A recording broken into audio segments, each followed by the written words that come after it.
Hey guys, welcome back to Dominate Fishing. I'm Dan Meyer, and in today's video we're going to talk about one of my most used and most productive fall crappie rigs. When you're fishing in the fall, a lot of times you're fishing deep water, and a question I get a lot is how you keep your bait in the strike zone down in that deep water. A lot of times, when you're fishing, there's going to be some wind, or you're going to be using the trolling motor, and anytime there's movement on your line, it tends to raise, as the boat moves, it tends to raise your bait up off the bottom, and it can be hard to really tell where your bait is in relation to the bottom and where your bait is in relation to the strike zone. In the strike zone is that depth where the crappies are hanging. It could be 2 feet off the bottom, could be a foot off the bottom, could be 3 feet off the bottom. Whatever it is, just a lot of people have trouble keeping their bait in that strike zone. So that's what we're going to talk about today. The rig we're about to talk about is a rig I use all the time to set my bait at a set depth and keep it at that depth, even if there's wind and we're fishing deep water. So the rig we're going to talk about today is the Lindy rig, and we're going to rig it a little special. We're going to use a floating jig head instead of a plain hook. So to tie this rig, you're going to need three components. Well, you're obviously going to need a rod, but you're going to need a heavy sinker, you're going to need a floating jig head, and you're going to need a snap swivel. And in a second here, we're going to tie this rig, and then I'm going to show you what it's going to look like. But again, you're going to use this rig anytime you're fishing deep water and you're fishing over sand or mud, or it could be gravel. If you're fishing shallower, heavy rocks, anything snaggy, you're going to lose a lot of rigs. So this works really well in the fall because a lot of times you're going to be fishing over those deep mud flats in the basin of the lake. And again, that's where this lure excels. So right now, I'm going to show you how to tie this, and I will link a video up in the corner of the screen here, and also at the bottom of the description of this video. I'll put a link of a video of me using this out on the water, catching a bunch of nice crappies. So you can pause this video, check out the link, or at the end of the video, check out the link in the description of this video. But again, that's going to be in the video, I'm actually going to be fishing this rig instead of just showing you how to tie it. Right now, we're just going to be talking about how to tie this rig. So let's get right into that. For Lindy rigging, I like to use a little bit stiffer rod. So this is a 7-foot medium light power rod. The reason I like a little bit stiffer rod is because you're using that big sinker and you're fishing over mud. A lot of times if you're using something like a light power rod, there's going to be a ton of load in the tip because of the heavy sinker, especially if the heavy sinker gets caught in the mud or is ticking over rocks. You're just going to see a ton of action in that lighter powered rod. So I like a medium light power rod. That's what this is. I'll also use a medium powered rod.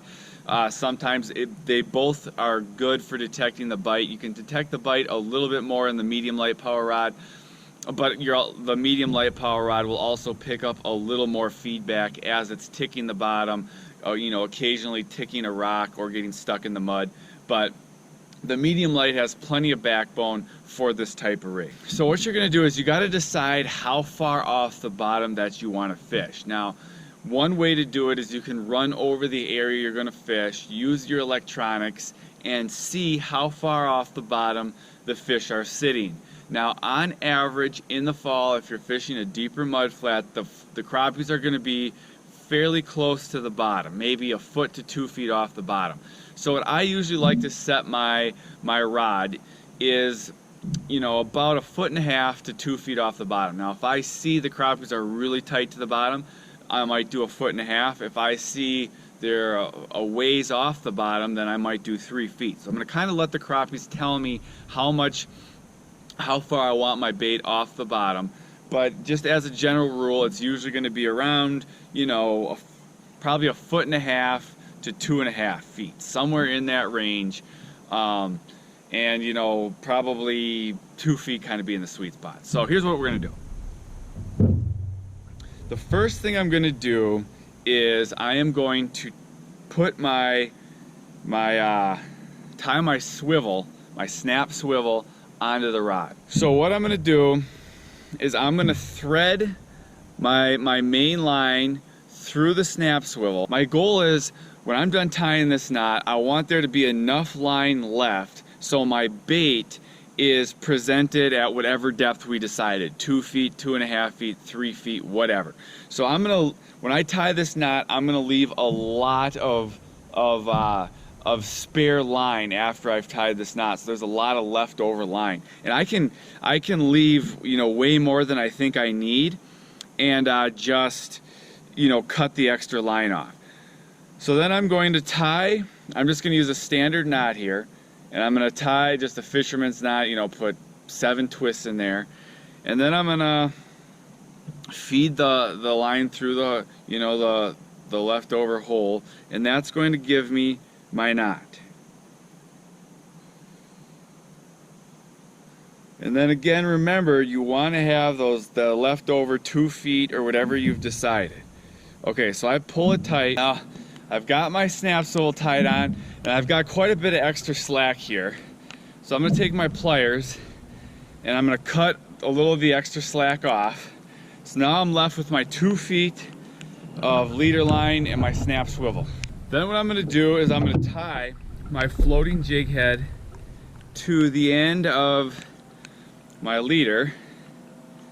I'm going to do the same knot, just, you know, twist it around 7 times. You could tie a Palomar, but for crappies, I don't really have any trouble with line snaps. Just tying a standard fisherman's knot, twisting it around, feed it through the eye, and there we go. So now I have my snap swivel, my leader line, and then my floating jig. So then the last thing we're going to do is just take our bell sinker, and the weight of the bell sinker, whether it's a 1/4 ounce, a 1/2 ounce, 3/4 ounce, an ounce, that you're going to use is going to depend on how much wind. I always like to use the lightest one I can because it's easier to detect the bites.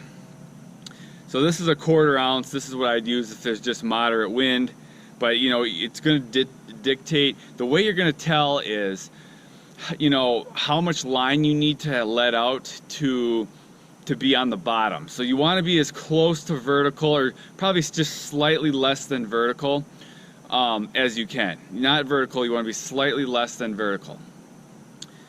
Okay, so I'm just going to clip this onto the snap, and there we have it. I've got my 2-foot leader line, I've got my bell sinker, and my floating jig. So what's going to happen here, as I'm, you know, either drifting or using the trolling motor, if it's legal to just move in your state, to just slowly move around, the sinker is going to keep my bait on the bottom, and then the floating jig head's going to float my bait up to the level that I want to be.